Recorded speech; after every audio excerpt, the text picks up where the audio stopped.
So I've been oddly quiet about Jeremy Lefebvre these past couple of weeks. Maybe about a week. And I want to address that mystery. What's going on? Why have I not talked about Jeremy that much? Well, sometimes, ladies and gentlemen, I get tired of talking about Jeremy. Sometimes the scam that he perpetuates is so overwhelmingly frustrating to watch play out that it just destroys my motivation. It really crushes me to see this scammer continue to succeed. He's like a freaking herpes infection. Once you get infected, once he's somewhere, you can never get rid of him. This clown is incurable. Now, Jeremy is having a roaring couple of weeks, and I think it could potentially keep him afloat for a little while longer. Why do I say that?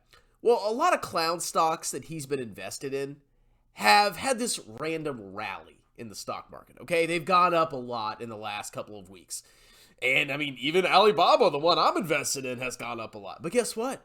I haven't talked about it, and I haven't tried to manipulate the situation to claim that I'm making a bunch of money off that. Jeremy is blatantly lying. Now, if you go and look at his channel, right off the bat, he's got 720,000 subscribers. His name is Financial Education, and he says crazy things like, I just made $117,000 in 8 hours. I didn't make that last year. Full-time job and all my side gigs. I didn't make $117,000. Jeremy made $117,000 in 8 hours. He must know something about building wealth, right, ladies and gentlemen? Yeah, that's what a lot of people buy into when they see this. I just made $46,000 in 7 hours. Okay, I made more than that last year. But you catch my drift. And the reason he's saying this is he's been big on Meta stock, right? He bought Meta probably in the 200s, 300s. And he's probably still down on the stock, but Meta has gone up 107%. That's an insane gain. I mean, that's a double. That's a lot of money that you would have made. And what Jeremy does is he selectively finds time periods where this happens, and he says, look how much money I made, regardless of where he bought it. Let's say Meta had been $1,000 at one point. He could have bought it up there and then had it collapse down to $100 or $90. And then when it goes up to 187, he says he made money.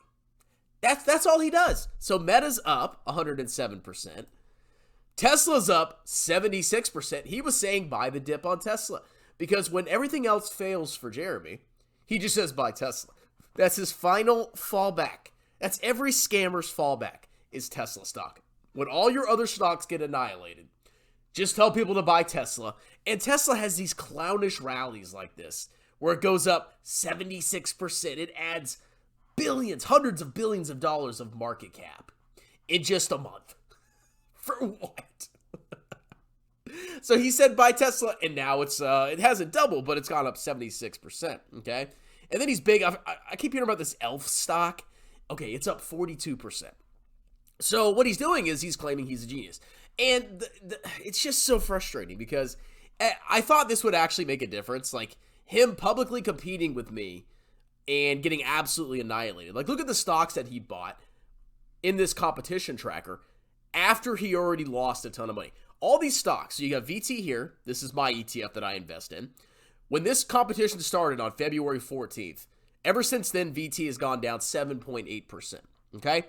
His crappy stocks, Planet 13, Tattooed Chef, Honest, Smile, Direct Club, Corsair, Avant Brand, and Oatly, have all collapsed in price. They are down massively, and a lot of these losses are unrecoverable. VT will recover at some point. I can never guarantee anything, but at some point, VT will be positive. A lot of these stocks will never recover. Ever. But it doesn't matter because he just deleted this from his channel. It's gone. It never happened. It never happened, right? And then you go look at Stepsis by Epsis, all right? This is shout out to Stepsis by Epsis. This guy tracks Jeremy more than I do by far, okay? He did a 2022 recap of Stepbro Jeremy Lefebvre's investments. He lost 100% on his Hungry Bull app. 99.9% on Very Good Food Company, 92% on Tattooed Chef, 91% on Very Good Food Company, 89% on Fubo, 81% on Beyond, down and down and down, destruction, destruction, destruction. Absolute financial manslaughter, obliteration. And there's no consequences for Jeremy.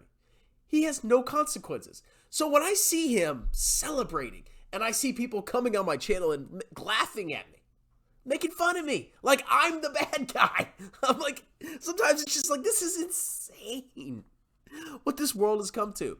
And now this clown has 571 people paying him $10 a month. He makes almost $6,000 a month. And what does he do? He buys the same crappy stocks that he buys in his private portfolio, or his portfolio that's behind a paywall. After this insane financial destruction, this clown still gets paid $6,000 a month to buy crappy stocks, and he still gets to manipulate people and say he made X amount of money when he's down massively and he has destroyed more wealth than anybody will probably make in their entire lifetimes. Yeah, sometimes it frustrates me. Okay? That's it, right? He's a scammer. What more can I say about Jeremy? I mean, yeah, I'm making different videos about different topics. I'll talk about Jeremy occasionally, but it doesn't matter. He's still gonna be fine. And if a bull market comes back, he's gonna recover. He's gonna be just fine. Nothing's gonna happen to him.